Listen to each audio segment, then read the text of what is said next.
Hi guys, আজকে যে ম্যাটারটি নিয়ে আলোচনা করবো সেটি লোন সংক্রান্ত। দেখুন, এর আগে আমি বলেছি কীভাবে আপনি লোক আদালতের মাধ্যমে আপনার লোন সেটেলমেন্ট করতে পারেন। আজকে আর একটা রাস্তা বলে দিচ্ছি। দেখুন, আপনি ব্যাংকের সঙ্গে যোগাযোগ করেও কিন্তু আপনার লোন সেটেলমেন্ট করতে পারেন। সেক্ষেত্রে কি করবেন, আপনি কোনো উকিলবাবু মারফত ব্যাংকে অ্যাপ্রোচ করবেন, লেটার পাঠিয়ে অ্যাপ্রোচ করবেন যে আপনি সেটেলমেন্ট করতে চান। দেন আপনাকে কিছু ডকুমেন্ট কিন্তু এর মধ্যে দেখে নিতে হবে।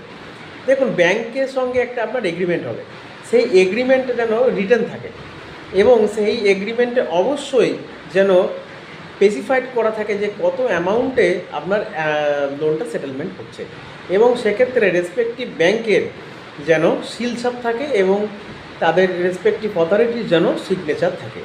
এছাড়াও যেটাকে বলে OTS, one time settlement letter, সেটা যেন ব্যাংক ইস্যু করে। আচ্ছা, এরপরে দেখবেন যে আপনার বিরুদ্ধে ব্যাংক কোনো মামলা করেছে কিনা, সেটা কিন্তু আগে দেখে নেবেন। যদি সেই ব্যাপারটা কিন্তু আপনি খুব কনসাসলি দেখে নেবেন।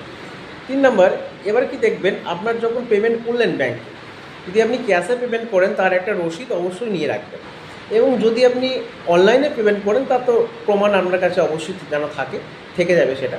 এবং পরবর্তীকালে ব্যাংক আপনাকে আপনার যে লোন আইডি আছে, লোন নাম্বার যেটা আছে, সেটা যেন সেটেলড বলে মেনশন করা থাকে, আপনার লোনের পাশে যেন সেটেলড বলে মেনশন করা থাকে। এবং পরবর্তীকালে ব্যাংক থেকে কিন্তু আপনি অবশ্যই এনওসিটা কালেক্ট করে নেবেন। Thank you.